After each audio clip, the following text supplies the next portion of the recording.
କିଛି ଗୋଟେ ସକାଳୁ ସାଙ୍ଗମାନେ କାମ କରି ହେଉନି। ଦେଖିପାରୁଥିବେ, ମୁଁ ଦେଖାଇ ଦେଉଛି ଆପଣମାନଙ୍କୁ କେତେ ଜୋରରେ ବର୍ଷା ହେଉଛି। ଏ ଦେଖନ୍ତୁ,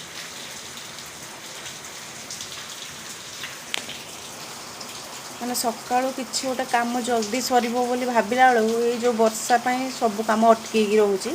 କିଛି କାମ ବି ଏଯାଏଁ ହେଇନାହିଁ। ଆଉ ଯେହେତୁ ବାପା ବୋଉ ପହଞ୍ଚି ସାରିଲେଣି ଗାଁରେ, ତ ମୋତେ ଟିକେ ଲେଟ୍ ହେଉଛି ସବୁ କାମ ସାରିବାରେ।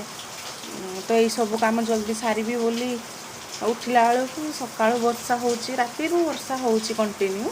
ଟିକେ ନାକୁ ଛାଡ଼ିଥିଲା, ଏବେ ପୁଣି ବର୍ଷା ଷ୍ଟାର୍ଟ ହେଇଗଲାଣି।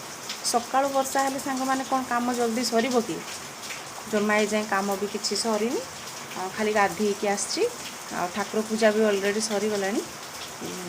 ଯିବା ସକାଳର କ'ଣ ରୁଟିନ୍ ଫୁଟିନ୍ କ'ଣ, ଏଇ ଝିଅ ବି ଏଠି ସ୍କୁଲ ବାହାରିଥିଲା, ଯେହେତୁ ବର୍ଷା କଣ୍ଟିନ୍ୟୁ ହେଉଛି, କେମିତି ତାକୁ ସ୍କୁଲ ନେଇକି ଛାଡ଼ିବି ମୋତେ ଗୋଟେ ଟେନସନ୍। ଏଇ ବର୍ଷାରେ ବି ଛୋଟ ଛୁଆମାନେ ଯିବା ପାଇଁ ବି ମାନେ ଇଚ୍ଛା କରୁନାହାନ୍ତି ଏ ବର୍ଷାରେ ସ୍କୁଲ। କ'ଣ କରିବା।